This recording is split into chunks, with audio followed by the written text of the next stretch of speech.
अब होगी फौजी के खानदान के बर्बादी की कहानी शुरू। वो थप्पड़ के जवाब हम ओकरा जरूर दे पांडे, जरूर दे। मुन्ना पांडे, भवानी के दरवाजे पर शेरों में दहाड़े की कोशिश ना करेला। ये कुत्ता कब से भौंके लगा? ठाकुर, गांव के बहू बेटियन के इज्जत करे कैसे, वरना पेश कर रख देवे। करे का पिल्ला।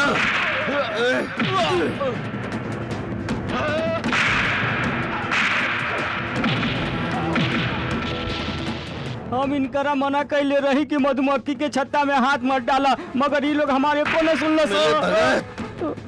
ऐसा कैला तो तोहर जान ले। भाग गया कुकुर, गांव के गंदगी तो काली काली काली, जब देखा काली, यहां देखा काली। काली रामगढ़ में डकैती डलस, काली माधोपुर में 1000 रुपया बांट दिलस, काली रामपुर में 2 गो हत्या कर दिलस। काली के चक्कर में 1 साल से हमने यहां पड़ल हैं, लेकिन नतीजा 0 है। कौन है काली? का है काली? जगरा आप लोग गिरफ्तार नहीं कर सकली? का केकरो में काबिलियत नहीं होवे कि काली के गिरफ्तार कर सके? काबिलियत है सर, लेकिन काली के काबिलियत को नकारा नहीं जा सकेला। वो बहुत तेज तर्रार है, जे हमारे पकड़ में आवत और बच के निकल भाग जाता हुए। अगर काली के काबिलियत पर तोहनी के इतना ही भरोसा है तो एगो काम करा, काली के फोटो अपन घर में ले जाके और ओकरा सामने रख के अगरबत्ती जला के सुबह शाम पूजा करा। इहो बात सच है सर कि गांव वाला काली के पूजा करेलन, ओकरा अपन अन्नदाता मानेलन। एकर मतलब है हमें मान ली कि काली कबहू गिरफ्तार नहीं हुई। का मिस्टर बलविंदर चौधरी, आप तो अभी अभी ट्रांसफर होके आयल हैं, आप काली के बारे में का कहब? जितना हमरा काली के बारे में पता, ओकरा गिरफ्तार करेलन मुश्किल तो जरूर है, नामुमकिन नहीं। हम जल्दी ओकरा गिरफ्तार कर ले। Good, very good. हम आपसे यह उम्मीद करत रही। वैसे ही आपका पिछला रिकॉर्ड आपके काबिलियत के साबित करत हुए, लेकिन काली के गिरफ्तारी के बारे में रउआ इतना भरोसा से कैसे कह सकली? अगर सचमुच वो अपन इलाका के हीरो बनने की कोशिश करत हुए, ओकर ठिकाना और रेटा के बारे में केकरो न केकरो पता होके करे। हमरा एगो ऐसा आदमी मिल जाए तब बहुत जल्द हम ओकरा खोज ले। वो तो हम बता दे चौधरी साहब, कहे कि आज सुबह एगो मुखबिर बतौला सर कि मुरादगंज में एगो तवायफ रहेली जेकर ताल्लुक काली से है। वो तवायफ के भले ही आप मार दें, लेकिन वो काली के खिलाफ अपन मुंह ना खोली। जुबान खुलवावे खातिर मारे के नहीं, समझावे की जरूरत होला। हम ओकरा समझा दे। का नाम होकर? चंपा बाई। चंपा बाई।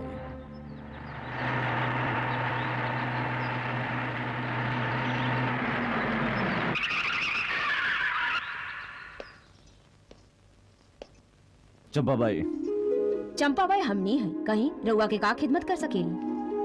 सुननी है कि काली के साथ तुम्हारा गहरा संबंध हुए। कुछ गहरा ना ही थानेदार, बहुते गहरा ताल्लुक है उनका साथ। वो हमरा छोट भाई के समान है।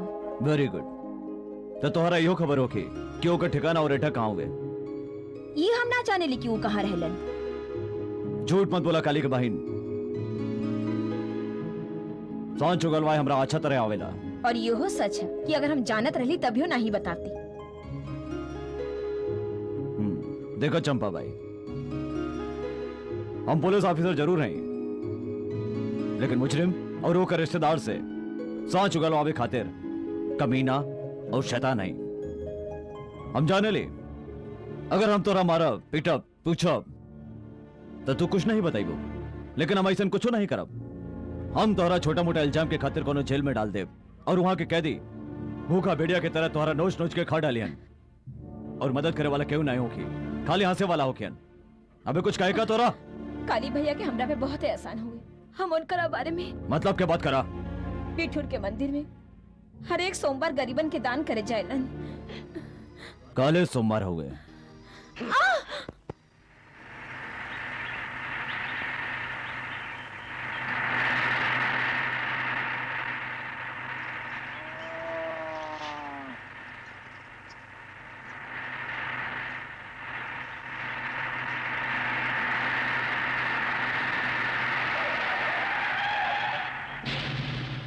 ठाकुर तोहार गांव तो हुस्न के मंडी है। हाँ आई मंडी के हीरा है जौन सीधे हमरे दिल में घुस गई बा।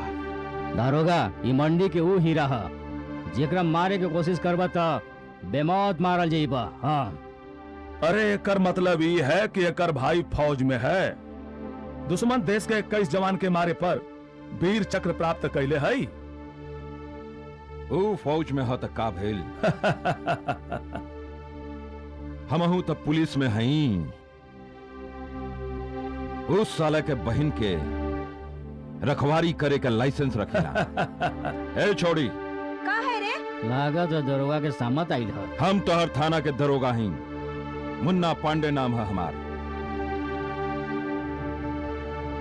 देख छोड़ी हमारा घुमा फिरा के बात करे की आदत नहीं हुई।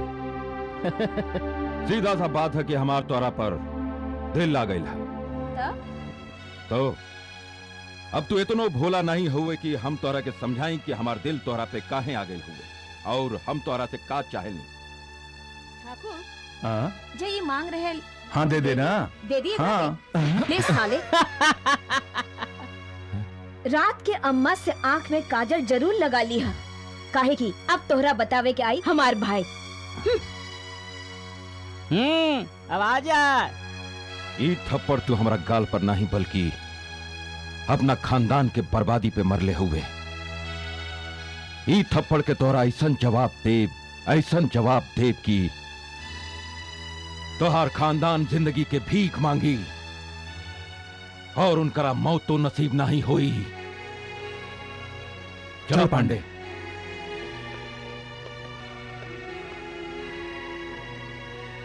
अब हो कि फौजी के खानदान के बर्बादी की कहानी शुरू। वो थप्पड़ के जवाब हम ओकरा जरूर दे पांडे, जरूर दे। मुन्ना पांडे भवानी के दरवाजे पर शेरों पे दहाड़ के कोशिश ना करेला। ये कुत्ता कब से भौंके लगा। ठाकुर गांव के बहू बेटियन के इज्जत करे के से वरना पेश कर रख करे के पिल्ला।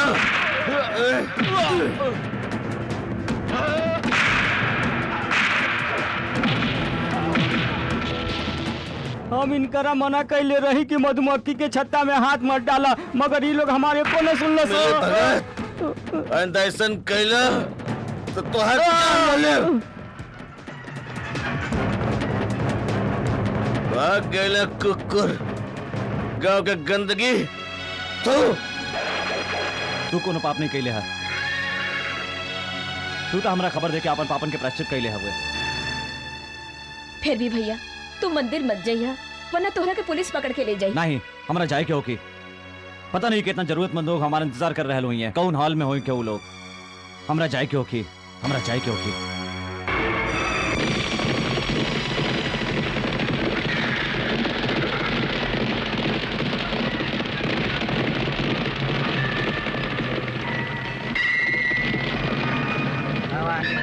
काली भैया की भैया की काली भैया की काली भैया की काली भैया की काली भैया की काली भैया की काली भैया की काली भैया की काली भैया की काली भैया काली भैया की काली भैया की काली भैया की काली भैया की काली भैया की काली भैया की काली भैया की काली भैया की काली भैया की काली भैया की काली भैया की काली भैया की काली भैया की काली भैया की काली भैया की काली भैया की काली भैया की काली भैया की जय मां माता काली की। काली भैया की जय। काली भैया की जय मां। काली भैया की काली भैया की काली भैया की काली भैया की काली भैया की काली। हाँ भैया शांत हो जा। अमा नहीं भगवान के जय बोला। हाँ भैया राम राम नहीं भैया छोड़ दे भैया। नहीं तो मर जाए। ला इलाज करवाओ आप। भगवान का हर भगवान भला तो करे। हर भला करे। नमस्कार। नमस्कार। कैसे ना चाचा? मुन्ना की तबीयत वैसने है, डॉक्टर कहा था कि कोनो बड़ा अस्पताल में ले जा वरना मर जाई। ला रहा इलाज करवाओ अपन, ठीक बा? भगवान तो हर भला कैसे इलाज करे। करवाओ इलाज? कैसन हो काली बेटा? ऐसा जी कैसे नहीं, कब है बेटिया की शादी? पैसा की जरूरत पड़ रहा? परवे के करी। रखा, अगर और जरूरत पड़े तो खबर भिजवा दिया, ठीक बा? भगवान तो हर भला करे। और चाचा खांसी कैसन बा? अबेल कहाँ ठीक भइल, पैसन कहाँ? दवा करत नहीं खा और खांसी बोलल पैसन करेला। कहाँ बा? हाँ बोलल करे ना। भगवान तो हर भला करे। ठीक है चला। अल्लाह तो हर भला करे। इला बाबा सब हिलिया मत, काली त्योहार खेल अब खत्म हो चुका ला, अब तो पुलिस के हिरासत में आ। हिला मत। चला, हम काले कसम खाई नहीं रहे, त्योहार जल्दी पकड़ ले। कसम बड़ा जल्दी पूरी कर लेला, मुबारक हो। तोरा हैरत नहीं भाई? हैरत कौन बात के? हमरा तो खबर पहले ही मिल गई रहे, फिर भी तो आ गई ला। हम ना चाहते हैं कि आप आए और मायूस होकर लौट जाए। एकरा तुम्हारे मत कहिए बेवकूफी, आए वाला वक्त ही बताई। भागत!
गोली!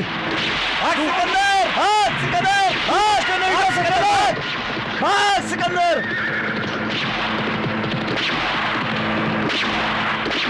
भाग! भागा! भागा! रुको! भागा! भागा! गोली अपने पे रुको! अपने पे रुको! गोली चला दे!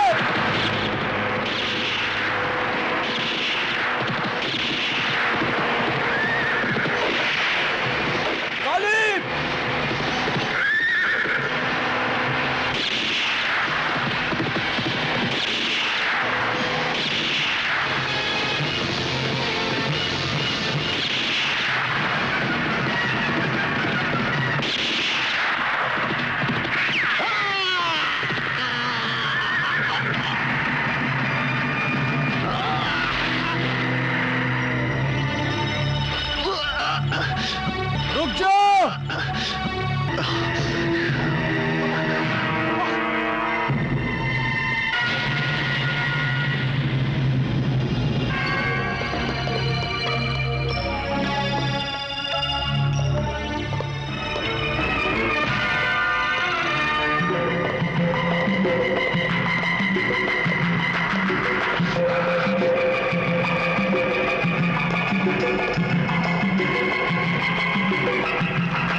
Oh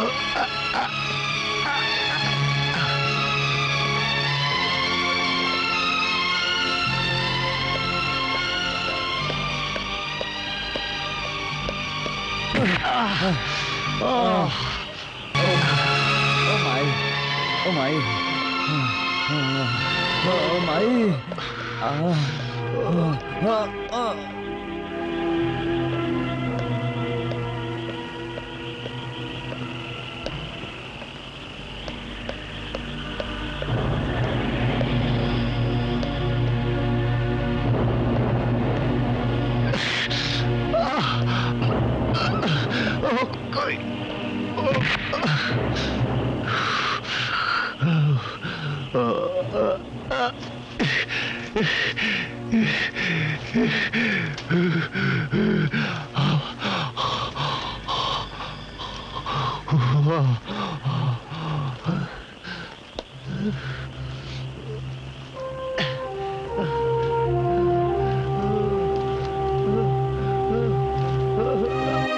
का हो गई का गिरे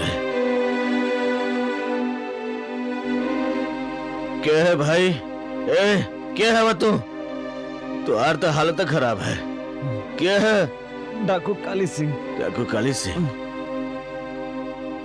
डाकू है ये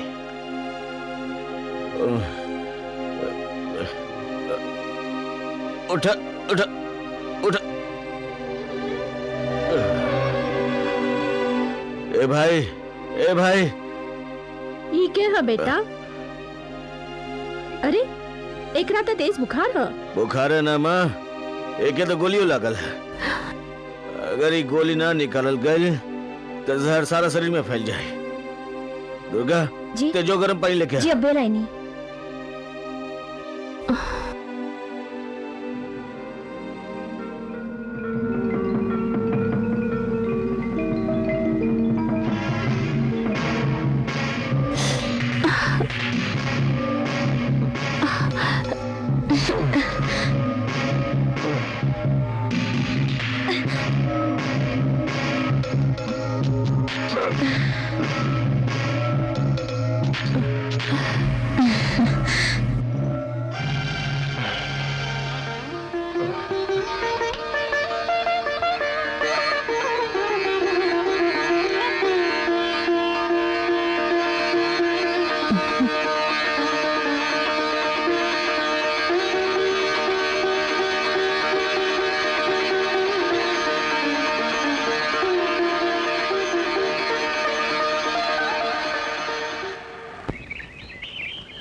डाकू के बचा के हम कोनो गुनाह तो ना कैली नहीं हम के बचा के कोनो गुनाह नहीं कैली हम इंसानियत के फर्ज निभौली है। पानी पानी पानी भैया भैया जल्दी आप देखा एकरा के होश आ गई ला। हो सके कैसे हुआ ए भाई कैसे हुआ ठीक हुआ ना हाँ? तू क्या है? अब बहन तो एक हमदर्द के पास हुआ देखा बहन तू ज्यादा बात मत करा अब बहन तुम्हार घाव भरल नहीं है तो है आराम की जरूरत है। अब बहन तू सो जा तो है सब पता चल जाए तू क्या हुआ। सरदार अबले लौटले काहे नहीं? पुलिस के डर से कहीं छुपल हुई। हमरा ता लगत है पुलिस की गोली सरदार के हमनी से।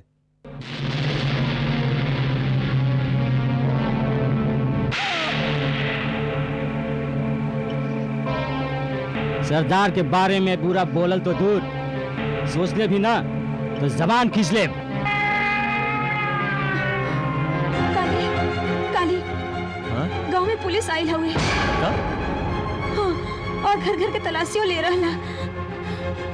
अब का होगी भगवान।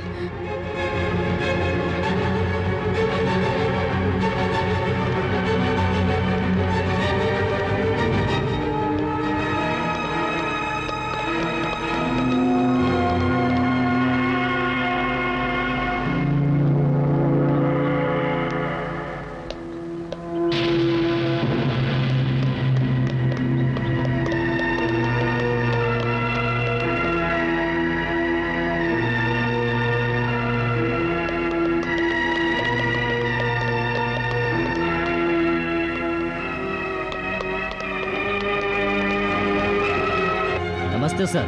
नमस्ते भाई नमस्ते। क्या बात है इंस्पेक्टर, इतना सारा पुलिस घर घर के तलाशी लेता है, कुछ गड़बड़ है? अरे सर, वो डाकू काली पुलिस की गोली से जख्मी होके कहीं छुप गई है। ओकरे पकड़े खातिर हमने घर घर के तलाशी ले रहा है। हाँ भाई, वो तो बहुत खतरनाक डाकू है, हमरो घर के तलाशी ले ला। अरे नहीं नहीं सर, ऐसा कैसे हो सकेला? आप तो खुद ही इतना बड़ा मिलिट्री अफसर हैं। अगर अपने के डाकू काली मिलिए जाए तो आप ओकरा पकड़ के थाना तक खुद ले आई। अच्छा नमस्ते सर। अच्छा नमस्ते।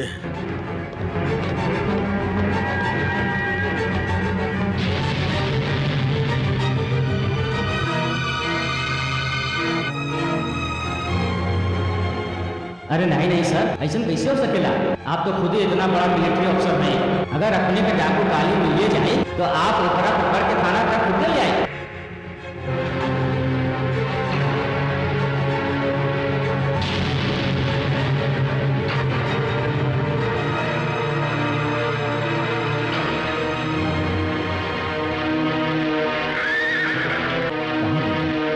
समझ में नहीं किया आवत। चला पहाड़ी के पार देखल जाओ। हाँ हाँ चला।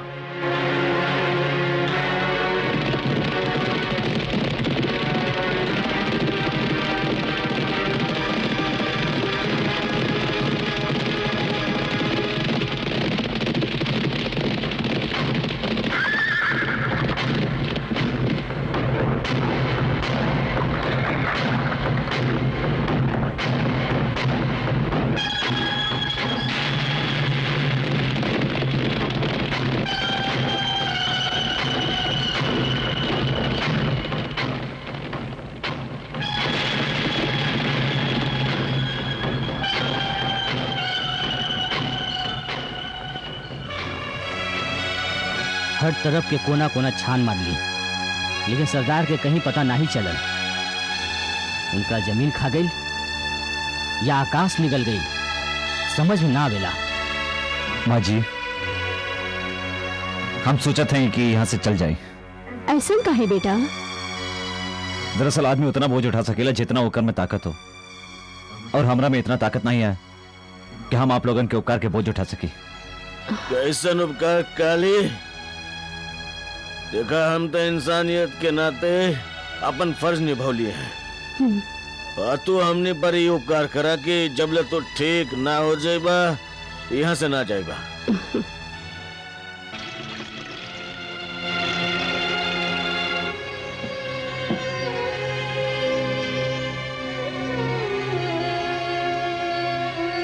बहुत अच्छा बजावेला। ई केकर है? भैया के। बहुत अच्छा बजावेल बेटा, बहुत ही अच्छा। लेकिन तू सीखल केकरा से? अपन माई से। हमार माई बजावत रहे और हम अपन माई के पंजरे बैठ के सुनत रहनी, बस ऐसे ही बैठ के। और पिताजी? हमार पिताजी बच्चा लोगन के पढ़ावत रहन, लेकिन गांव के ठाकुर के ये बात पसंद ना रहे कि वो बच्चा के पढ़ावस, होशियार बनावस, कानून सिखावस। वो पिताजी के बचपन के पढ़ावे से मना कैलस, लेकिन हमारे पिताजी टस से मस ना होखलन। और एगो दिन गांधी जी कहले रहना, विद्या विहीन पशु समाना। एकर मतलब होला कि विद्या के बिना, पढ़े लिखे के बिना मनुष्य बिल्कुल पशु के समान होखेला, बिल्कुल जानवर के समान होखेला। जेकरा पास विद्या नहीं होखस, ओकरा पास आंख होते हुए भी वो आंधर होला। जे आदमी अनपढ़ होला, जेकरा पढ़े लिखे नहीं आवेला, वो बिना सोचे समझे कौनो कागज पर अंगूठा लगा देवेला, चाहे वो कागज पर ओकर नुकसाने के बाद काहे ना लिखल होखे। यही खातिर बच्चा लोगन आज के दुनिया में जिए के खातिर बहुत जरूरी है कि विद्या का ज्ञान होखे, पढ़े लिखे आवे के चाहिए, समझला? अबे ओ मास्टर, ये बच्चा तो हर बात समझलस या ना समझलस? हम तो हर बात अच्छा तरह से समझ गए ना मास्टर। हम समझ गए ना कि हमारे इतना समझावे पर भी तू इस बच्चा के पढ़ा लिखा के एक दिमाग खराब कर रहे है। एकर बजाय हमार यहाँ मुंशीगिरी करा। और हम हूं आपके हर बार समझेनी हा कि गांव के बच्चा बच्चा के शिक्षित करे, इनकरा ज्ञान का भेंट दिहल हमार जिंदगी का सबसे बड़ मकसद है। समझेला मास्टर, हम सबे कुछ समझेला। तू ही बचपन में विद्या के ज्ञान फैला के एकरा में जागृति लावे चाहिल, एकरा जगावे चाहिल। लेकिन एगो बात याद रख, एकरा जगावे से पहले हम तो हार सुधार दे। आप हमरा धमकी दे रहा है? अब जे समझे का है समझ, लेकिन एको बात याद रख, ई ठाकुर की जबान है, खाली ना जाई। अगर काल तू ही बचपन के पंचायत लगाइल तो एकरा जवाब हम नहीं दे, एकरा जवाब ऊपर वाला दे ही, समझला? चला विद्या फैला ही है बेवकूफ। तू ठाकुर के इतना हिम्मत कि आपके मारे की धमकी दे? वो भूल गई अनपढ़ लोग पर होकर राज्य जरूर चल सकेला, हम पर नहीं चलने वाला। रउआ के घर आवे के बजाय सीधा पुलिस स्टेशन जाए के चाहत रहे। हम हो यह सोचत रहे, हम बचपन के पढ़ाई छोड़ब नहीं और ठाकुर हमरा पढ़ावे दे नहीं। कुछ ना कुछ तो करे के होखी। ये तो हम कहनी, सीधा पुलिस स्टेशन जाके FIR दर्ज करा लो, हम चलेंगे तुम्हारे साथे। ठीक है, तू हो चला। बेटा हमने जरा पुलिस स्टेशन होके आवता है। अच्छा पिताजी। आवा। चला। भाई ये तो बहुत बुरा बात है कि ठाकुर साहब रउआ के मारे के धमकी देहनी, लेकिन यहो तो हो सकेला कि उनकर कहे के मतलब कुछ और रहे और आप कुछ और समझ बैठनी। का आपके लागे ला कि आप जो कह रहा हूँ वो मतलब हम कुछ और समझ रहा नहीं है? अरे ना ना ना ना ना ना, आप कुछ और कैसे समझ सकेनी? काहे कि आखिरकार आप मास्टर जी हैं। तो आप ठाकुर साहब के खिलाफ FIR दर्ज कर ली बस। कर ले लेकिन फिर भी वो तो हो सकेला कि ठाकुर साहब गुस्सा में आके कुछ बक गई हो, उनका दिल में ऐसन वैसन कोनो बात ना हो। दरअसल हम उनकरा समझा देव कि फिर वो आपके तरफ आंख उठा के बिना देखिए। यहीं से हमार समझ में ये आवेला कि FIR दर्ज करा के कोनो जोड़ते नहीं खे। तो का आप लोगन के समझावे का ठेका लेने का? ठेका? हम राहुल बात कुछ समझ ली ना? रउआ कुछ ज्यादा समझीला, कुछ ज्यादा ही समझीला रउआ। हाँ। रउआ चुपचाप FIR दर्ज करी। चली। ठीक है मास्टर जी, FIR दर्ज कर लेते हैं। करी। हमनी के अपन बच्चा ला रउआ जैसा इंसान कहाँ मिली मास्टर जी? हमनी के हमार बच्चा के अनपढ़ रही दिन, हमनी रउआ के खोयल ना चाहिए, रउआ सलामत रही बस। अरे भाई हम सलामत हई, भला चंगा हई, हमका कुछ नहीं होखे वाला है। हम का कर रहे आप अच्छा से समझ रही है ना मास्टर जी? अगर रउआ पढ़ावे के जिद ना छोड़ ली तो ठाकुर रउआ के जिंदा ना छोड़ी तो का हुई? अगर हम मरियो गली तो का होखी? बच्चा के पढ़ावे का और इंतजाम कर लिया, लेकिन खबरदार इनका पढ़ावल कब्बो मत छोड़िया। विद्या का भेंट इनका के हमेशा देत रही है। अब आप जाइए, हमरा के पढ़ावे। नमस्ते। नमस्कार। नमस्ते। हाँ तो बच्चा सन, हमने कहाँ रही है? अरे ये मास्टर से कहूँ ज्यादा तेज तो ओकर बीबी है। का तेज जुबान है ओकर। अरे कटार के लेकर सीधा दिल में घोपा जाली ठाकुर। अरे जबनवा का छोड़ा इंस्पेक्टर, ओकर जवानी हमरे दिल में घोपायल का भाई। तो फिर हमार बात सुना ठाकुर, एक के तीर से दो निशाना करा ना। हाँ, तो हर बतिया हमार समझ में आ गई इंस्पेक्टर। अब मास्टर गई ऊपर और ओकर बीवी अपन पास।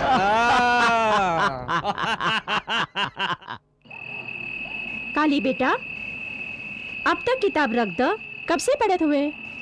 माँ, अगर हम पढ़ब नहीं तो पिताजी का सपना पूरा कैसे करब? डॉक्टर कैसे बनब?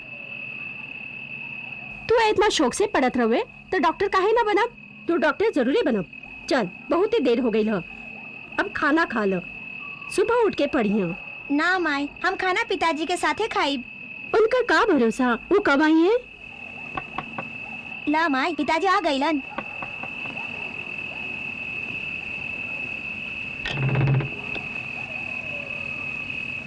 का बात हो, आज आप बहुत ही परेशान लग रहे हैं, फिर कुछ कहना सु ठाकुर? नहीं, आज तो वो लोग मिलना नहीं, मगर पता नहीं काहे आज शाम से हमार दिल बड़ा बेचैन है। खैर कोनो बात नहीं, खाना लगाओ, हम हाथ मुंह धो के आवतानी। जी। अरे काली चल बेटा खाना खा ले। हाँ? पिताजी रउआ खा ली, हम 1 घंटा बाद खाई। हमरा भी पड़ी के है, खाना खाना लेवे के बाद हमरा के नींद आ जाइला। पिताजी रउआ खा ली ना। शाबाश बेटवा। काली बेटवा, आदमी वह महान होखेला जे अपन जिम्मेदारी के समझेला। बेटा हमारे दिल के बहुत बड़ी तमन्ना है कि तू डॉक्टर बना, पीड़ितन का सेवा करा। हमारी तमन्ना तू जरूर पूरा करिया, जरूर डॉक्टर बनिया, अपन बाप के नाम रोशन करिया।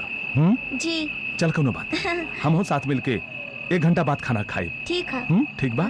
चल तू पढ़ा। शाबाश। काली के माई जी हम हो 1 घंटा बाद खाना खाई। अच्छा जी।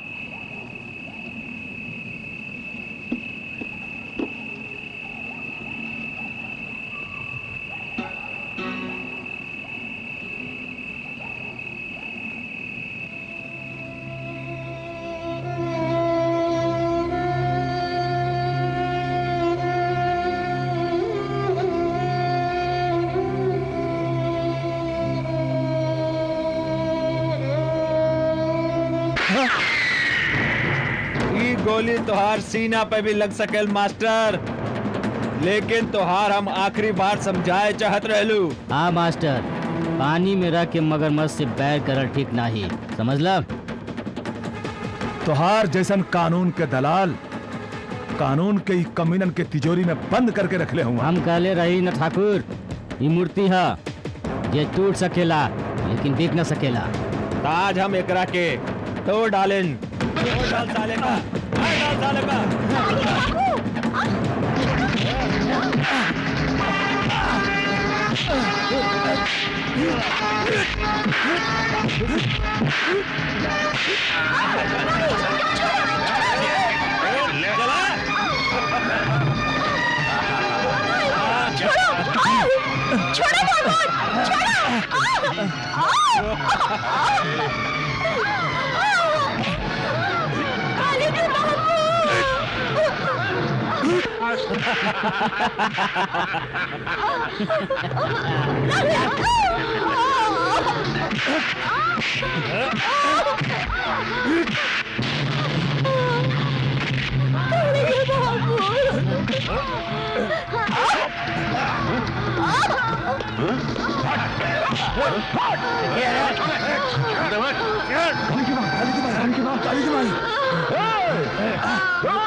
काली की माई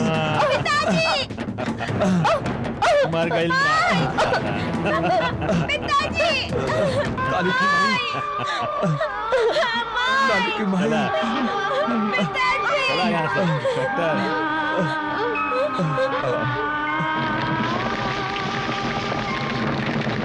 अरे ये भी कम नहीं के। लेकिन अब मास्टर का लड़का 1 महीने से कहाँ गायब है? अरे मर गई हो कि साथ भीख मांग रहा लो कि कहीं। ये बात तो ठीक कहला, लेकिन यार तू बहुत ही चालू है। अच्छा है मुलायम। हाँ के है तू? खुदे हमरा याद करल और पूछल कि हम के हई। हम हई मास्टर के बेटा काली और अब तोहर काल।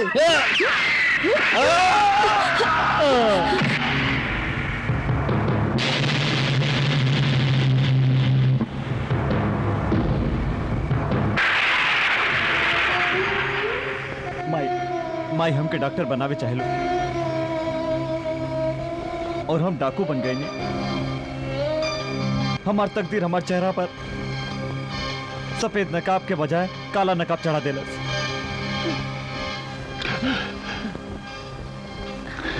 बेटा माई के पेट से सिर्फ इंसान जन्म लेला, दुनिया उकरा के चोर उचक्का और डाकू बना देत ह। लेकिन माई के खातिर वो बच्चे होला, मासूम और भोला। हम तोहर माई की तरह है बेटा, और तू हमार औलाद की तरह। हमार नजर में तू वैसा नहीं है बेटा, बबुआ, मासूम, भोला और बचुआ। माई हम्म, माई अपने आप के संभाल बेटा। मुन्ना पांडे, एगो काम तो हो सकेला। क्या? शैतान सिंह से दुर्गा के उठावल जा सकेला और भवानी के हमनी पर शक भी ना हुई। अरे ऊपर वाला अकल देले बा, ओकर इस्तेमाल कर। ओकर भाई के छुट्टी खत्म होए वाला बा, ऊ वापस चल जाई, ओकरा जाए तो द। आज जिंदगी में पहला बार तू अकल के कोनो बात कैले हुआ। भाई शैतान सिंह से हम ही काम करवाई तो धोखा हो सकेला। डाकू बाटे, हो सकेला सारा माल अकेले अकेले हजम कर जाए और हमने लाता खुर्चनो ना छोड़ी। खुदे खा जाई।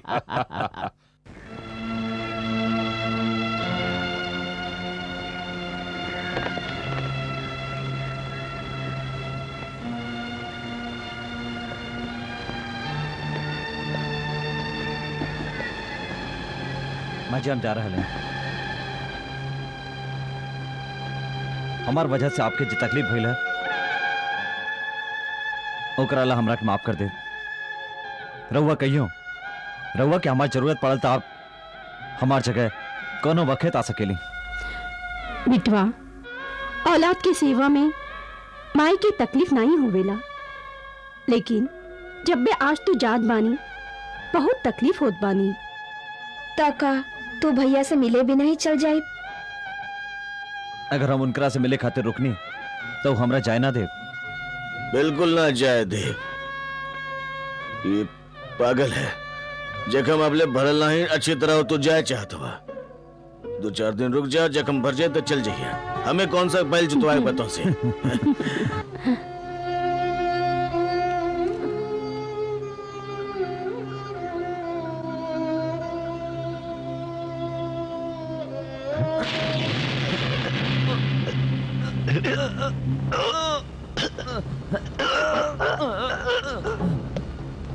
ना ना काली काहे काम का कोशिश करता हुआ कोनो फायदा नहीं। एक डाकू ही ना समझ सकेला कि एक फौजी अपन बिस्तर कौन तरह से कस के बांधेला। समझ ला, बिल्कुल अपन बिस्तर लेकर हम तो के बांध देली है। अब तो यहाँ से ना जा सकेला काली। हम जानत रही रहुआ एगो आदर्श फौजी हैं, एगो इंसान होवे के नाते रहुआ हमार सेवा कैली। एगो आदर्श फौजी होवे की हैसियत से आप हमके कानून के हवाले करब। काश आप हमार दिल जान लेती। कौन इंसान डाकू बनल न चाहे, ओकर मजबूरी होके डाकू बनावेला। काश आप हमार असलियत जान पाती। एकरे डाकू बने के पीछे बड़ी दर्द भरल कहानी है। एकर बाप गांव का स्कूल मास्टर रहे, बड़ खुशहाल जिंदगी रहे, लेकिन गांव का ठाकुर एकरे बाप का कत्ल कर देलस। एकरे मतारी के संगे बलात्कार कैलस। तू ही बतावा बिटवा, ऐसन बच्चा डाकू ना बनी तो हम का बनी?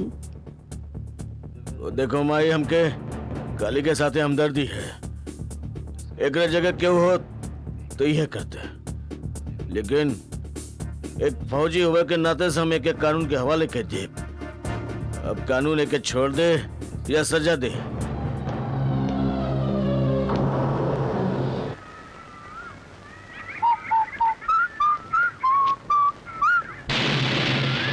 तू यहाँ का करे आयल हुआ? काली हमरे कब्जे में बा, चाह तो ओके गिरफ्तार कर सके। काली तोहरे कब्जे में? अच्छा हवलदार, जीप निकाला। जी सर।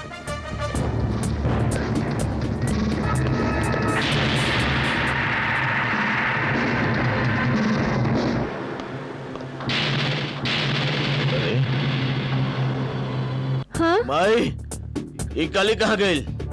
हमके ना मालूम बिटवा, हम तो अंदर काम करत रही। भवानी, ऐसा ड्रामा हम जिंदगी में बहुत देखले हैं।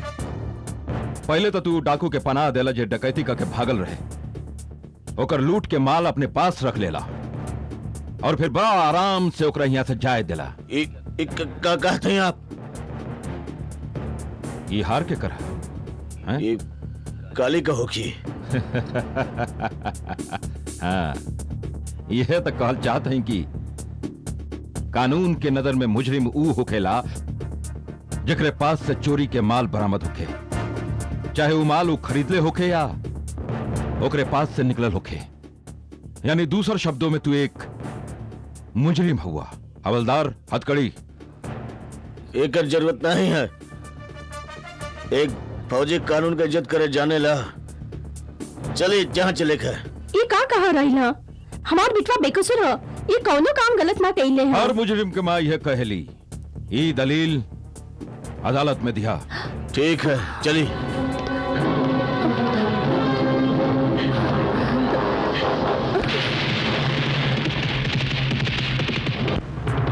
अब शराफत से बता दे कि माल कहवा छुपा के रख ले हुआ, तू बता।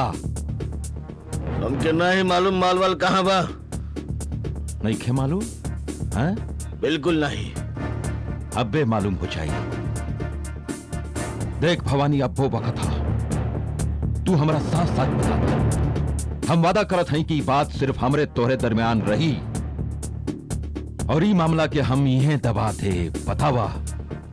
कानून का रखवाला अगर हमके वह दिन पता चल जात तू कानून का रखवाला नहीं, कानून का दलाल हुआ, तो हम तो के कबो ना छोड़ती। लेकिन हम तो के ना छोड़ा,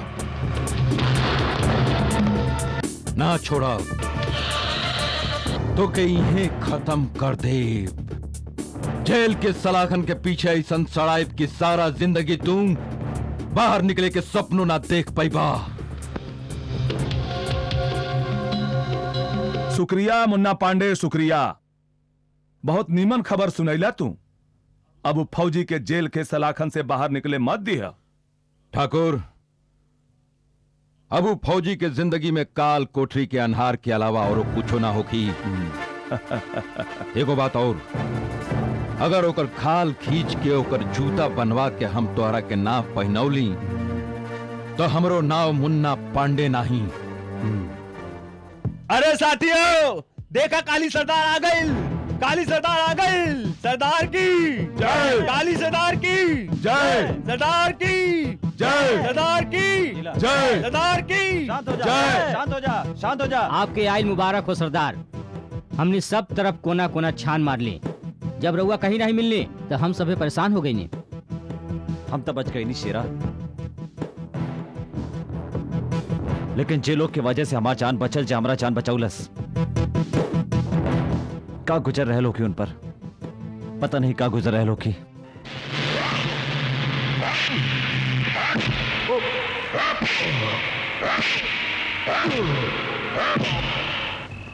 माई, भैया ला कुछ ना कुछ तो करे के पड़ी माई। हाँ बेटी, कुछ तो करे की ही पड़ी, नहीं तो ये लोग का जान ले लूंगा। दुर्गा, सच कह लो, जानता तू हमार ले हो। वाह वाह वाह, ई तो ऊ फूल है जेकर खुशबू से आज लाला मूलचंद के चक्कर आ गई है। ठाकुर, अरे ओ ठाकुर, हम वारी जाई, हम बलिहारी जाई। तू सच कहलू रे, ई हुस्न की मंडी के ओ हीरा है जे एकरा चाटे ओ मर जाई, और जो ना चाटे ओहू मर जाई। अरे खबरदार, जे एकरा के हाथ लगाई। बुढ़िया, टूटा पत्तल के जैसन मथिल, नहीं तो टूट के गिर जेबे। शैतान सिंह, ले चल लेकर आके। उठा लेकर।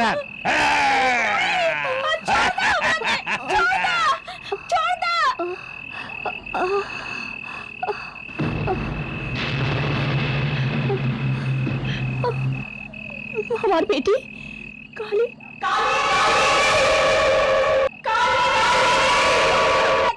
छोड़ दो, नहीं, काली। भाई काली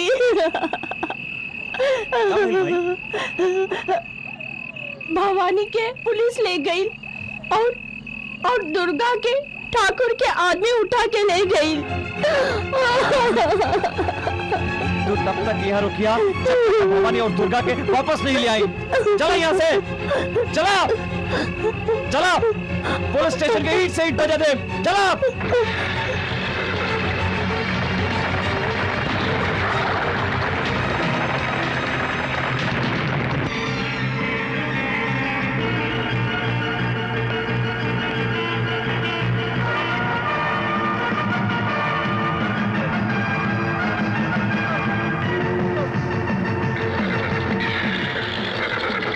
दुर्गा,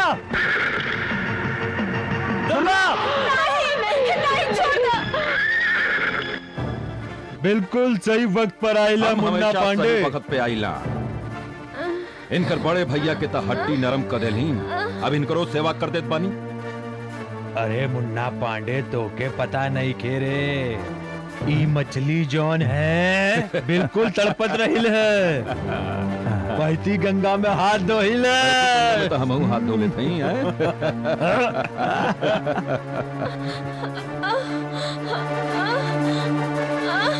काली, दुर्गा, दुर्गा, काली,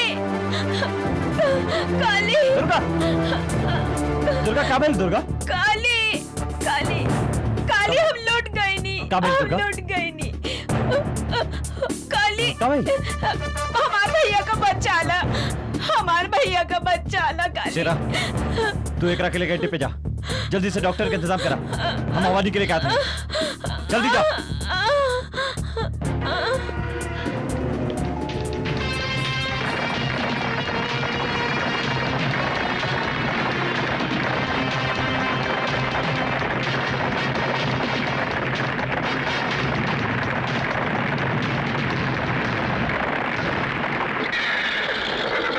रुका, पूरा पुलिस स्टेशन। ये बचा, थोड़ा यहाँ रखा।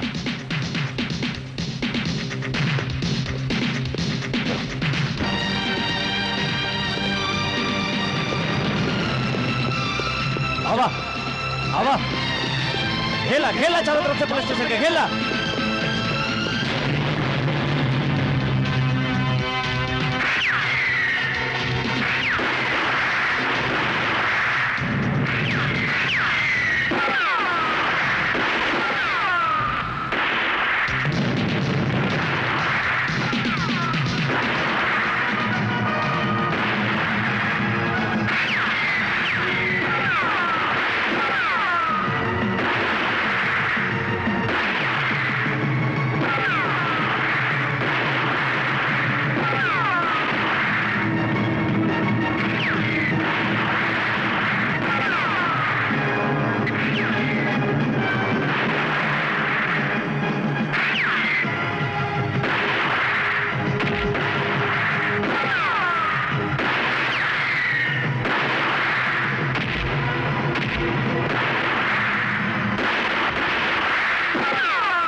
चलिए हमरा साथे, हमरा वो लेवे आइल हैं, चली।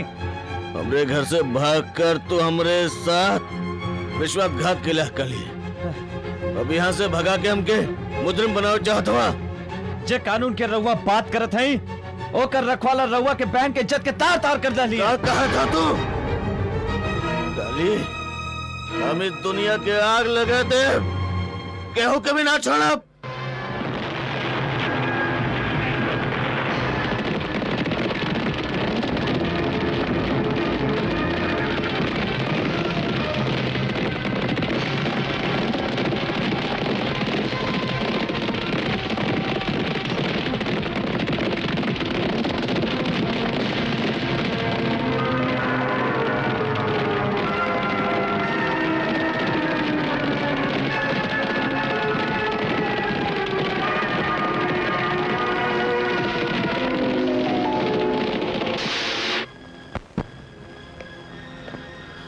दुर्गा, दुर्गा, दुर्गा,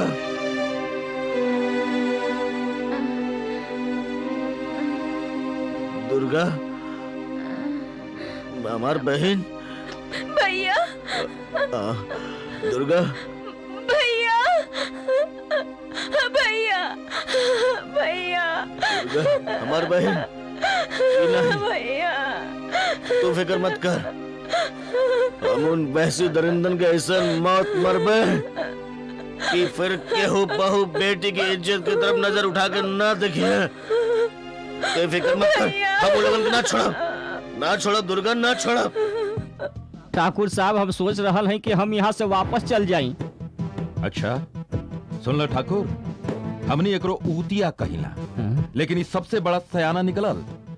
हमनी के यहाँ फंसा के अपन जान बचा के भाग रहा। अरे अगर हमार बात माना ना तो तुम लोग हमरे साथ यहाँ से भाग अरे चला। नहीं लाला, हमने वो भागे वालन में से ना है। भागल तो पड़बे करी।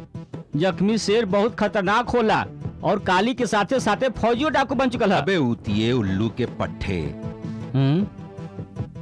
खतरनाक जख्मी शेर होला, मुर्दा शेर नहीं। पकड़ के ले जाए, गोली मार दे, इनकाउंटर लिखवा दे। तू अखबार पढ़े लेकिन नहीं? हाँ? अखबार में हमेशा छपल रहेला कि पुलिस इनकाउंटर में डाकू मारल गईलन। ऐसा इनकाउंटर में पुलिस ना मारल जाले, समझला? का पते के बात कहला। अरे फिर तो हमके कौनो डर नहीं। काहे ठाकुर साहब?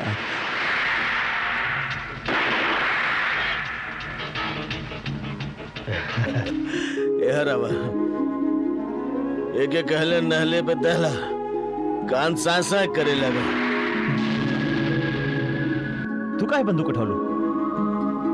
अच्छा कहलियो दुर्गा, काली बुजदिल हम वो लोग जो अपन बदला खुद ना ले सकलन।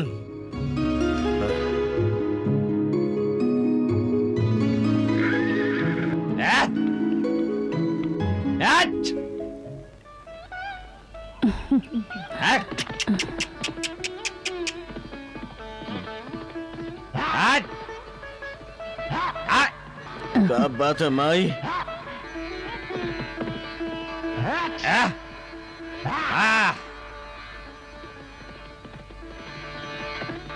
अरे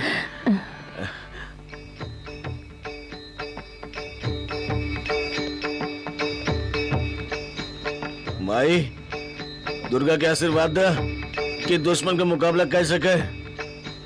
जा बेटी, आज तोह से केहू मुकाबला ना कर सकी। काहे कि औरत जब इंतकाम पे आ जाले, उनकरा में मर्दन से ज्यादा ताकत आ जाला। जा बेटी। चलो।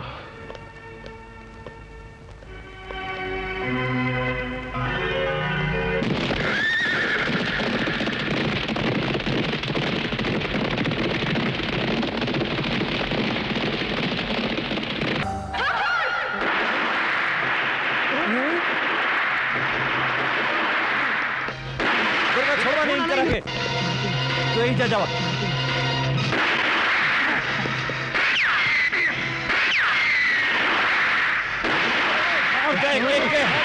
चिल्ला ना छोड़ा विक्रा, कहाँ जाए?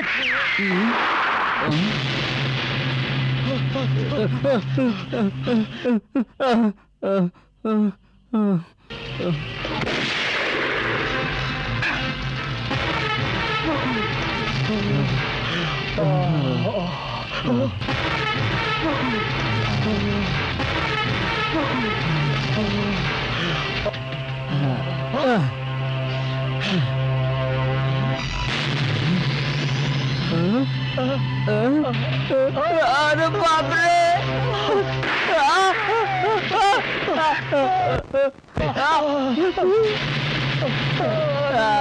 दुर्गा, मार दे दुर्गा के। कुछ नहीं की पहले, हमको माफ कर दे दुर्गा, हमको माफ कर।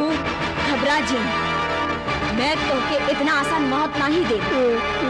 हम तोके तड़पा तड़पा के मार खत्म कर दे सराऊ के। देखत का है दुर्गा? ना माफ कर दे दुर्गा। मार दे दुर्गा। ना।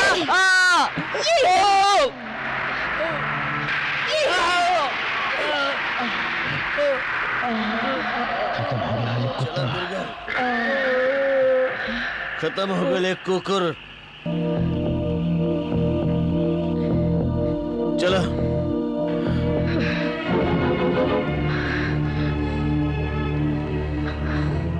बहुत खूब दुर्गा, आखिर तू अपन इंतकाम ले लो। ये आदमी का तो ये हाल होए के चाहत रहे बहुत। चलो चला दुर्गा। अब तू बेखौफ जिया। चला। का दुर्गा लाला के मार डालस? लाला के भी मार डल्लस। ऊ तो बेचारा मामूली आदमी रहे। कितना शर्म का बात है, एगो मामूली छुकरिया लाला के मार देलस। काली के साथ मिलल न के, अब तब भवानी ओकरे साथ मिलके डाकू बन गई हा। अब तय तय बाकी उ हमनी के भी मारे के कोशिश करी। मुन्ना पांडे, तू यहाँ का गुल्ली डंडा खेले आयल हब? अबे वो कोनो हलवा ना है कि जब दिल चाहल खा ले लें।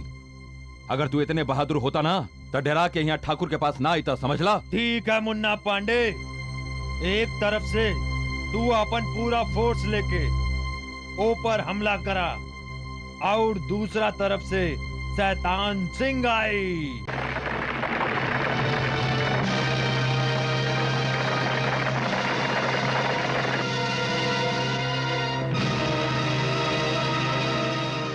देखा था वह तुम्हें के? सरदार सरदार, शैतान सिंह हमनी पे हमला कर दिलस। चला अपन अपन मोर्चा संभाल।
चारों तरफ से घेर ला, अपन अपन पोजीशन संभाला, जल्दी करा।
भैया क्या है? पुलिस वाला शैतान सिंह से मिला हुए। इतना बड़ा धोखा? हमनी के यहाँ से भाग ले। ठीक है, चला चला यहाँ से भागो भैया। चला जल्दी, निकला सब लोग यहाँ से।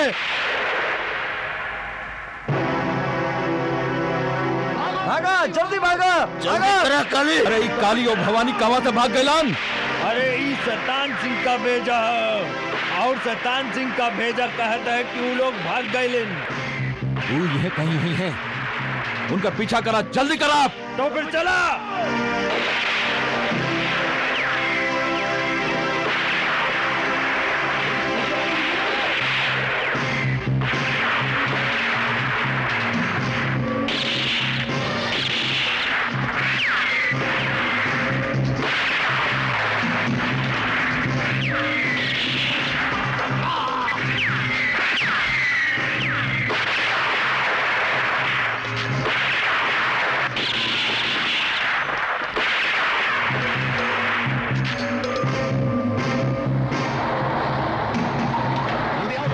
गाड़ी रोका, गाड़ी रोक, रुका गाड़ी, उतरा नीचे, जल्दी बैठा सब लोग, जल्दी करा, जल्दी करा।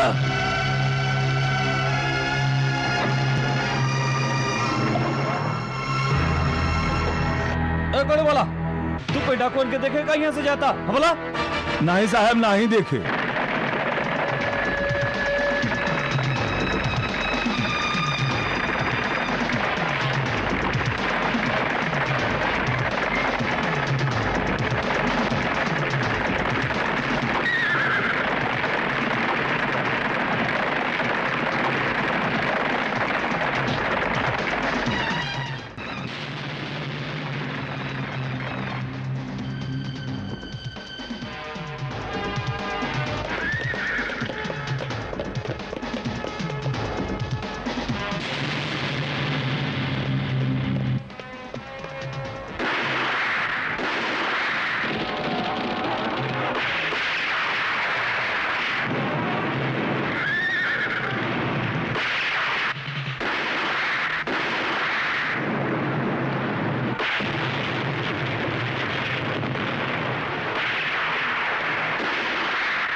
कमीना सुअर, ना छोड़ तो के सुअर।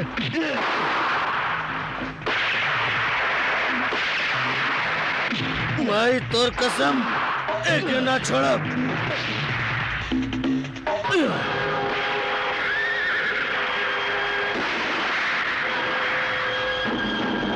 साड़ का औलाद।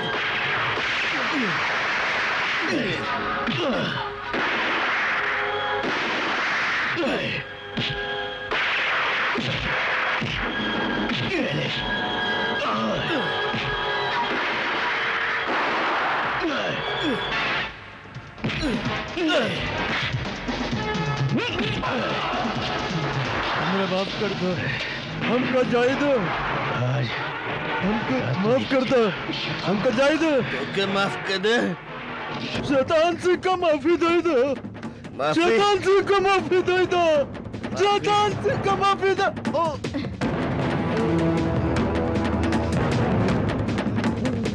दुर्गा, हमार माई, हमरा के माफ कर दई। दुर्गा, हमरा का माफी दे दई। दुर्गा, मार दे के। माफ कर दी। माफ कर दे, हमरा हमें माफ कर दे, मुझे माफ कर दे। याद कर आपन पापन के दिन कैसे तू हमरे शरीर के नोच ले रहे और तोहरे माफ कर दी। मार देव जान से आज तोहरा। सो सकता है दुर्गा, दुर्गा, मार दे के, मार के, मार दुर्गा, मार, मार साले का, मार दुर्गा, दुर्गा मार साले का, चला गोली, खत्म कर दे साले का, मार दुर्गा, मार साले का, मार। सो सकता हूँ, चला।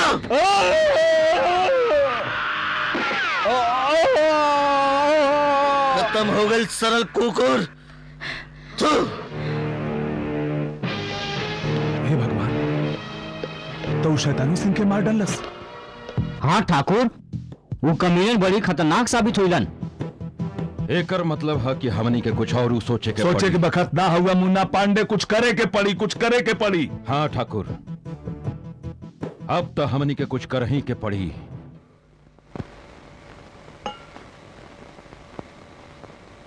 बेटा भवानी आ जाई, तू खाए के शुरू कर। ठीक है माई।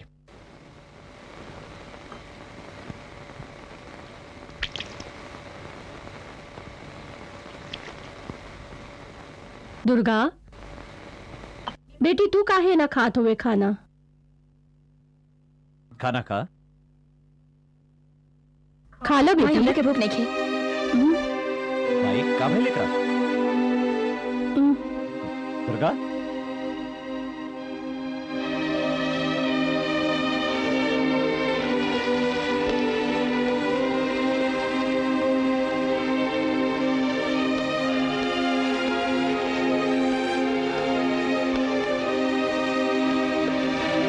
दुर्गा कबू तो रही ख्याल आवत हुई कि हमरे आवे से तोहार घर के बर्बादी शुरू हो गई। ऐसन कबू ना सोची है काली। तोहर आवे से पहले वो हमरा तरफ आवे वाला हवा बहुत ही तेज रहे और शायद ऐसे नहीं होते जो हो चुकल। हमार तकदीर तो खोखा कागज पर आंसुअन से लिखल हल काली। अगर तकदीर के लिखल मिटा दिया जाता पानी पर तो भगवानों नहीं लिखल सकल काली। तू का लिखब? ना ना दुर्गा नहीं। दुर्गा तो हर बात सांच हुए, लेकिन जे हमारे हाथ में हमारे पास में हा वो तो हम कर सके नहीं। का कर सकनी हम?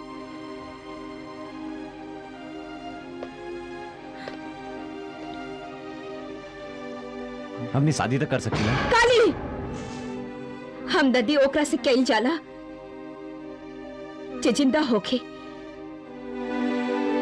और हम एगो जिंदा लाश है जेकरा दफन होवे के इंतजार हो। फिर तो हमरा साथे हमदर्दी काहे कैलू? काहे हमरा फांसी पर चढ़े से रोक के लू ताकि हमारा नया जिंदगी मिल सके? तोहर कसम से हम तोहरे भाई से विश्वासघात कहीं नहीं, जे हम पर एहसान कहीं ले रहे। हम आज तोहरा आपन कसम दे के पूछा था, बतावा वो हमदर्दी रहे या प्यार रहे? समझे की कोशिश करा दुर्गा। हमने के जीवन के कोई भरोसा नहीं, ना जाने कौन गली हमारे नाम पर लिखल होके। खुशी के जे दो पल है ओकरा तो ठीक से जी ली। बिल्कुल ठीक कहा राल बेटा, हमने सब तुहार खुशी में शामिल है। हमार बेटी के हाथ थाम के जे तू हम पे उपकार कैले हाँ, ओकर एहसान हम जिंदगी भर नहीं भूल सकेला बिटवा, नहीं भूल ऐसा मत कही सकेला। माँ जी, हमरा आशीर्वाद दी। जीते रहो बिटवा। बिटवा हम सब सुन लली माई। दुर्गा और काली एक दूसरे के चाहलन। तू हमें रजामंद हो तो हमके का एतराज हो सकेला? भगवान के शायद यह मंजूर है। चला।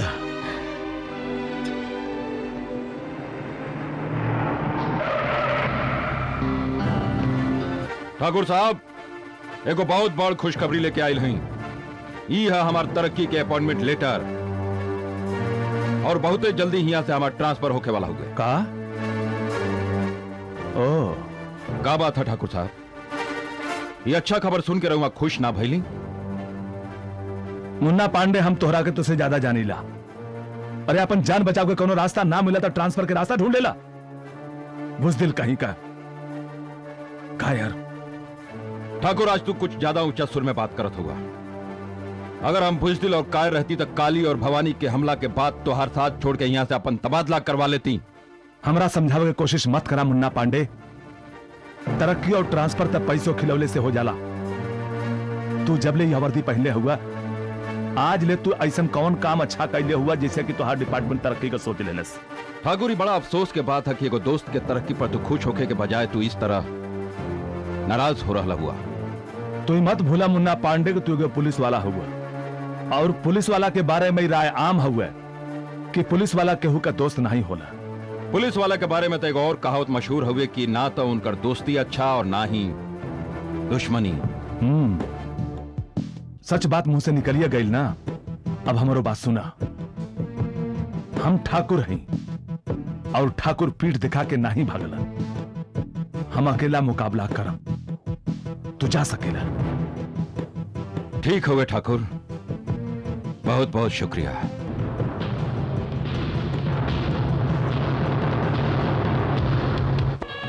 मंगलम भगवान विष्णु मंगलम गरुड़ध्वज मंगलम पुंडरीकाक्ष मंगलाय तनो हरि। ओम सर्वमंगल मांगल्ये शिवे सर्वार्थ साधिके शरणे त्र्यंबके गौरी नारायणी नमोस्तुते। ओम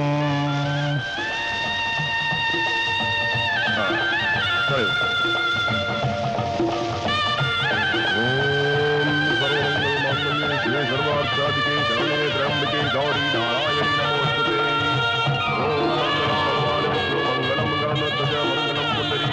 मंगलाय तनो हरि।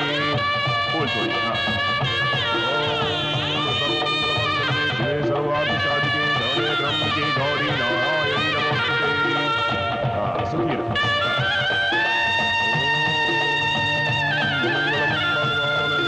मंगलम गरुड़ध्वज मंगलम।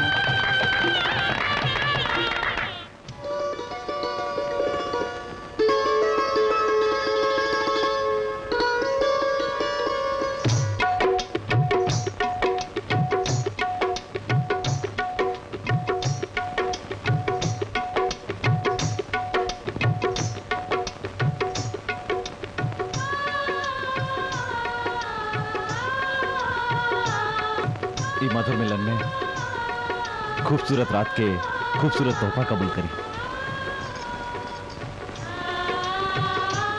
हम सोच लो न रही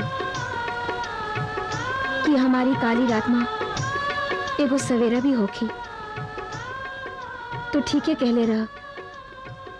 जे कुल खुशी के मिलल ओकरा खुशी में गुजार देवे के चाहिए। चलावा मिलके भगवान से दुआ करी कि हमरे खुशी के केकरो नजर न लागे।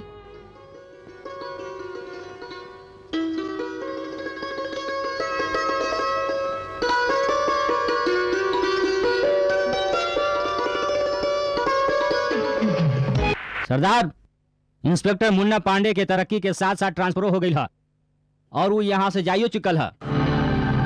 खबर कराओ कहाँ बा। जबले हम ओकरा मौत के घाट नहीं उतार देव हमरा चैन नहीं मिली। ना ही हमरा, ना ही भवानी के, ना ही दुर्गा के। हम समझे नहीं सरदार, मगर अपने के ठाकुर के बारे में का सोच ले ही। ओकरा तो हम ऐसा सजा देव, ओकरा पता होके कि चाहे कि एगो औरत के साथ जुल्म करल का हो खेला। ओकरा पता होके कि चाहे कि जिंदगी के शासन कितना भारी हुए। ओकरा पता होके कि चाहिए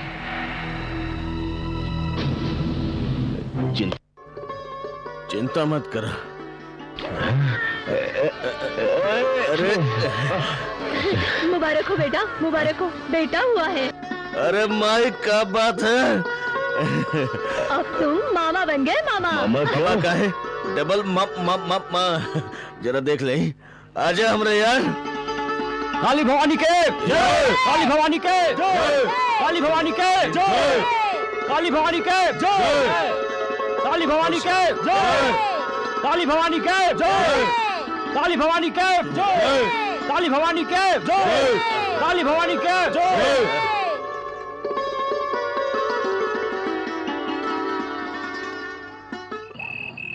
हमारा आजा बेटवा, नहीं रोवे के। चुप हो जा बेटवा, चुप हो जा।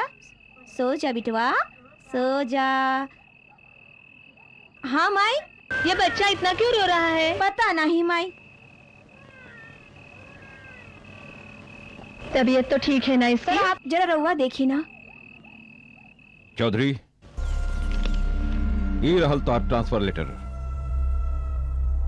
तोरा एगो ऐसा खतरनाक इलाका में भेजल जा रहल हुए जहां आजकल बलात्कार, कत्ल, कारतकारी के तूफान आयल हुए।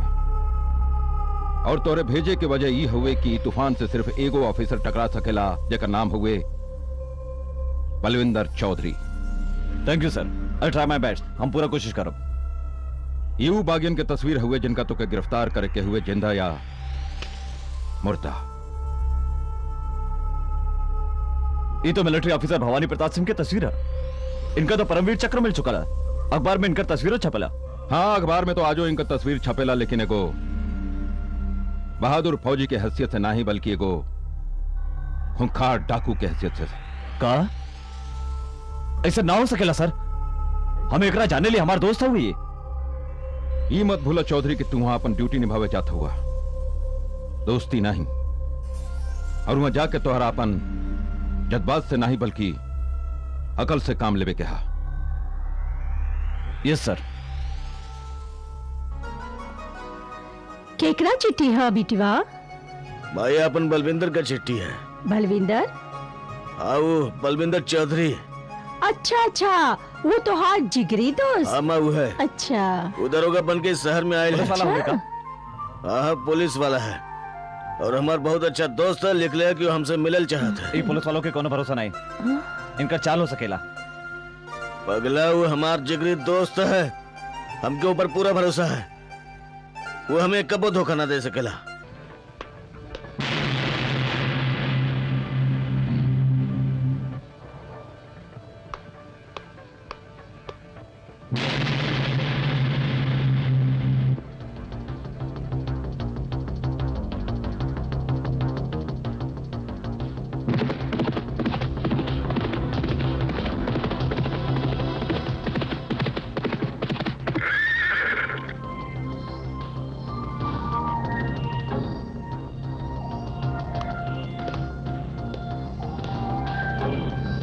अरे बिल्लू, वर्दी में का जचत हुआ हमरे यार।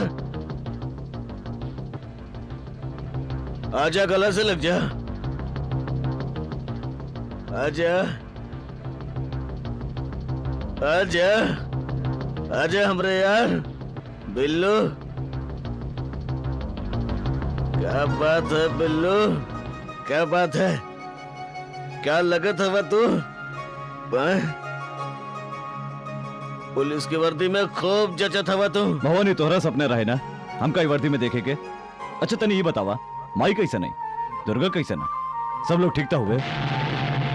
दुर्गा दुर्गा बस ठीक है बेचारी। काबिल दुर्गा के? बिल्लू, तोरे दुर्गा के साथ बलात्कार हो गया रहा। कहा? हाँ,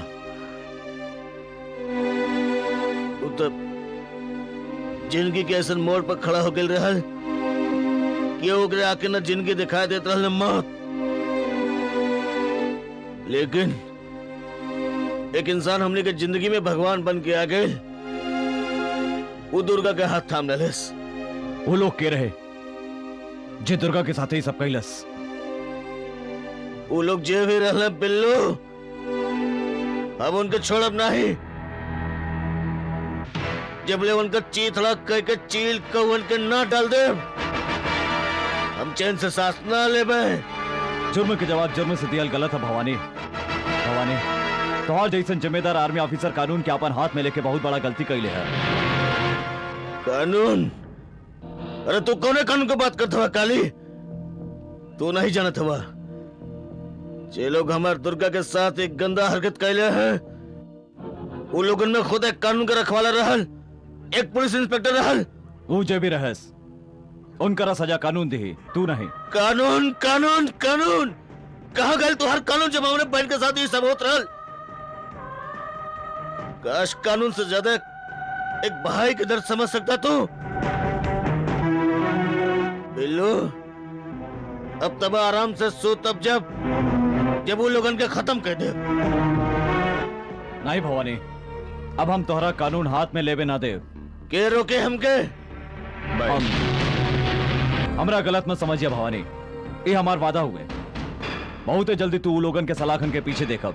नहीं इंस्पेक्टर, नहीं काली। अरे दोस्त, अकेला देख के पीछे से वार करेला? शट अप भवानी, तू यहाँ से नहीं जाए। ए, तू अकेला हुए ज्यादा फर्ज निभावे की कोशिश मत करा। भैया के दोस्त था, वरना तोहार लाश पिछा देती हम। काली, पागल मत बन, छोड़ दे के। आओ हमरे साथ, चला भवानी अब आइयो हमारी बात मान ला वरना पछतावा। दोस्त हो गए तो दोस्त के भूल चुकल हवा। अब हम अपने सर पर कफन बांध चुकल है बिल्लू। एक खातिर पछतावा था हम भूल चुकल है। अब जिंदगी में कौनो पछतावा नहीं, समझ लो। चला काली। भवानी तू बहुत बड़ा गलती कर रहा ला।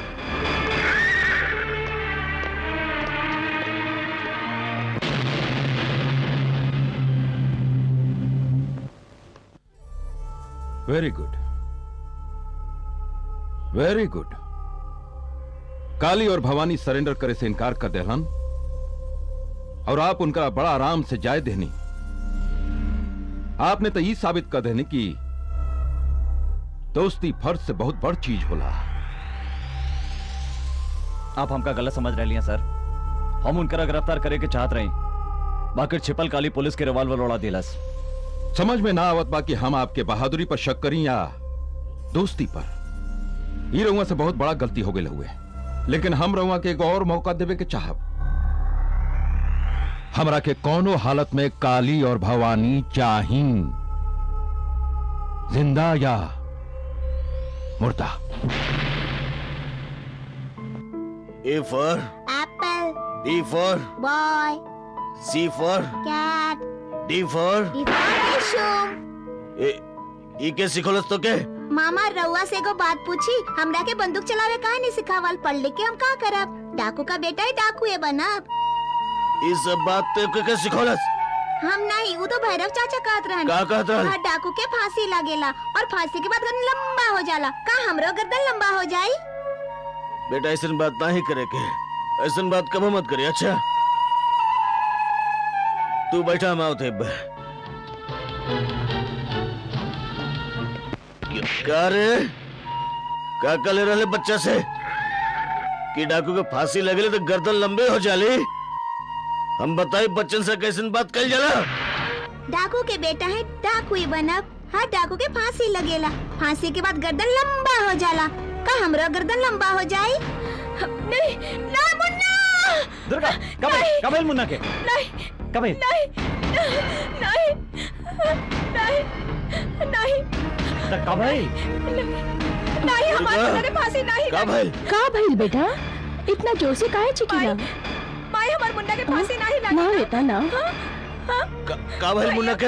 हाँ भैया का भाई? भैया हमारे मुन्ना के फांसी ना लगी ना, ओकर गर्दन लंबा ना ही होगी ना। हाँ भैया भैया।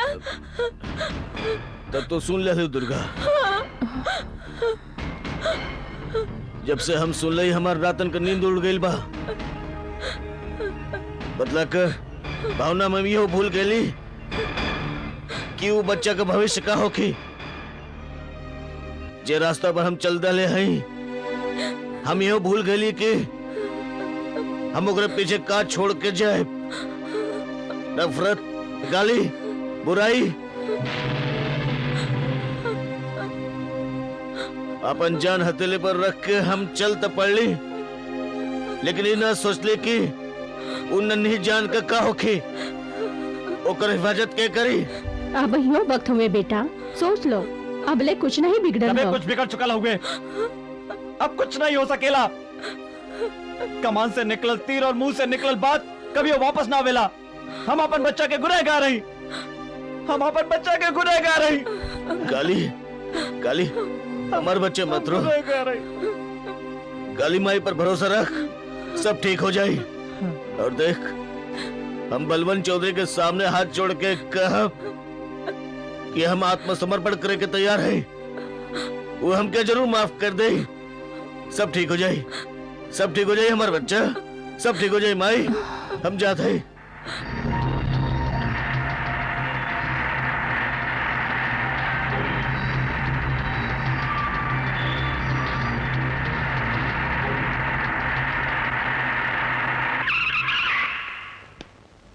ठाकुर साहब, ठाकुर साहब। का भाई इंस्पेक्टर साहब, हमरा से मिले का जरूरत पड़ गई? अगर इसे न कोनो बात रहे तो हमरा बुला ले होती, हम आपका सेवा करे खातिर थाना में हाजिर हो जाती। बात बनावे के कोनो जरूरत नहीं है ठाकुर साहब। हम तो हकीकत जान गई नहीं है। हमका पता है कि तू का है और तू का कुकर्म कैले हो। तो होश में था हुआ कहे का चाहता हुआ भवानी और ओकर परिवार के साथ जे तू कैले हुए का कहनी है हम हमरा पता चल गई है। और आज हम तोहरा ही बता दी कि आज जे कुछ भी हमारी भवानी और ओकर परिवार के मेहरबानी के कारण है। ये वर्दियों के कारण हुए। दो ओकर परिवार के साथ जे कैले हुए भवानी के साथ जे कैले हुए ओकर हिसाब हम जरूर ले। और कैले है तो का सबूत है तोरे पास? सबूत हो तो आज तो हवेली में नहीं हो ठाकुर साहब। सलाह के पीछे अपन सर पीटत रहे। तो यहाँ का करहल बड़ा जा जाके सबूत तलाश करा और फिर यहाँ आवा। सबूत तो तलाश कर ले ठाकुर साहब और गवाहो। फिलहाल हम तोरा आगाह करे आयल हैं कि हम अभी इलाका में आ गए हैं। आगे से जे भी करिया सोच समझ के करिया। कानून के खिलाफ कुछ कहना तो हम तोरा छोड़ब ना। समझ गया मैं, सब समझ गए इंस्पेक्टर, लेकिन तू ठाकुर के ना समझला और समझबो ना करबा।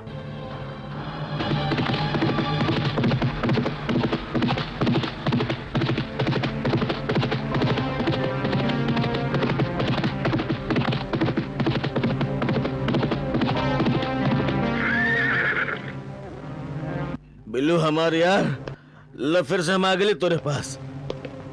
हम आत्मसमर्पण करे आए हैं। ये का कहता हुए आप? बिल्लू जौन दिन तू मामा बनबा ना वो दिन तो के बात का एहसास हो जाई। तू ना जानेला जो बच्चा होला बड़ा बड़ा पत्थर दिल इंसान के भी मोम बना देलन। हमार दुर्गा का बेटा बड़ा हो चुकल बा, पढ़े लगल है वो।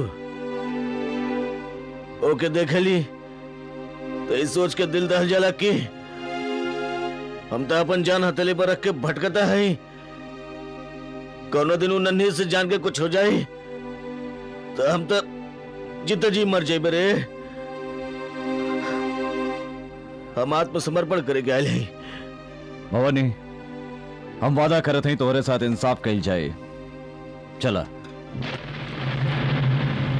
चौधरी ये तो तू बहुते अच्छा खबर सुनीला, लेकिन पता नहीं दिल नहीं खे मानत की भवानी सरेंडर कर सकेला।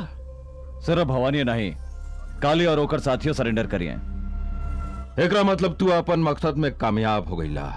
Chaudhary I am proud of you. Thank you sir. और हम चाहब सर कि सरेंडर के समय आपो वहां रही।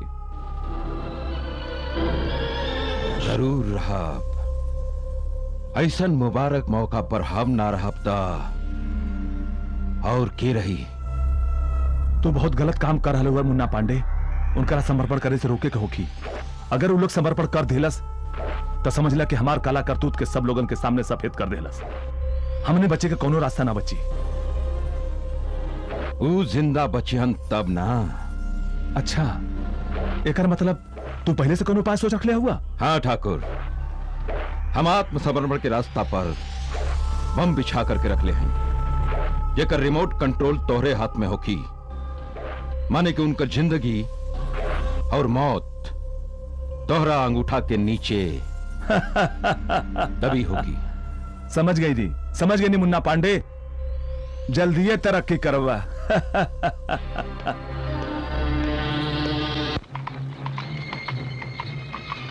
चला आवा जल्दी।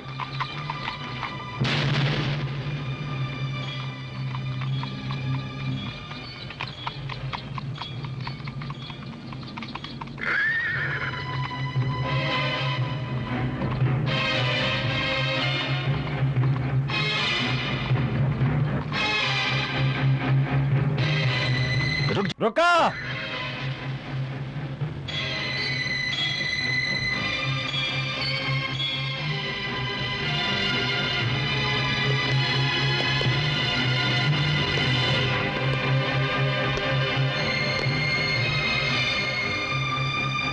इंस्पेक्टर चौधरी आ गलन तोहर मेहमान। अब इनकर पुष्पमाला से हार्दिक स्वागत करा। ला जी सर। जा।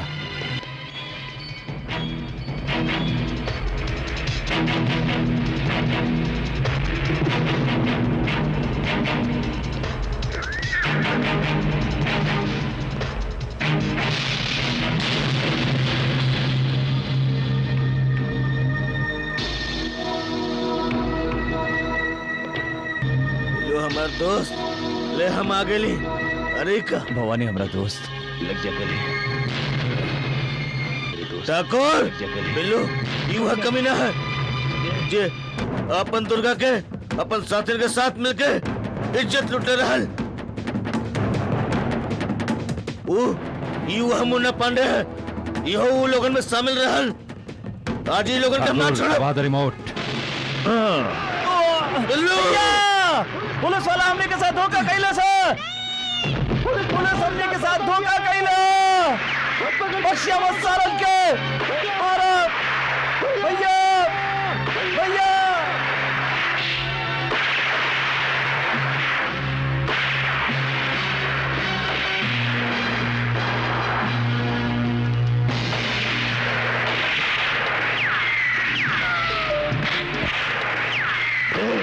रुक जा, गोली मत चलावा।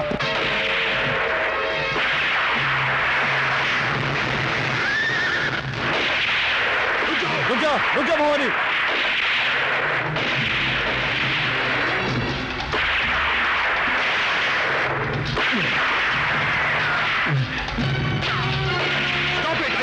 Stop it! I say stop it!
कुकुर का औलाद उठ।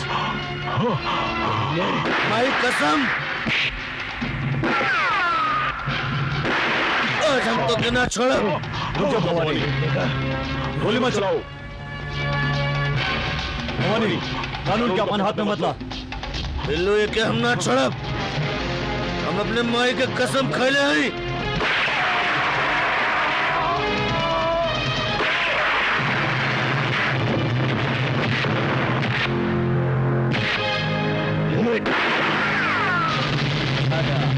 भागा।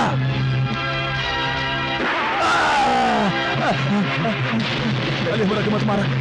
हमरा माफ कर दे काली। नहीं नहीं नहीं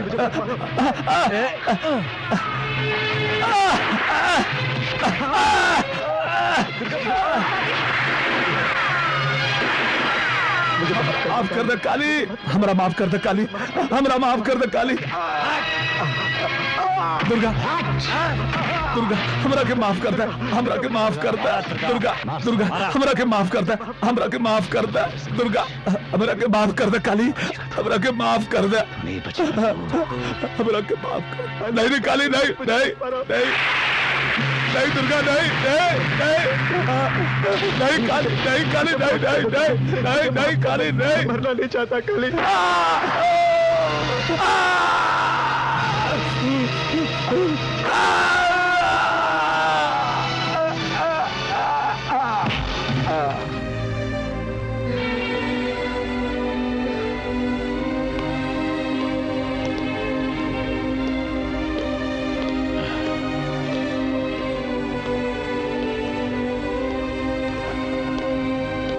बिल्लू, अब हम अपने आप के कानून के हवाले करते हैं।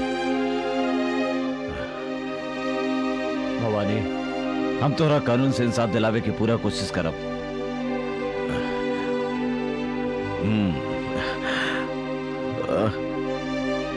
अरे मुन्ना, माई, अरे देख बिटवा आजा बेटा। मुन्ना तोरे पास है। माँ भवानी की चिंता मत कर। माई तू फिक्र मत कर, हम जल्दी वापस आए।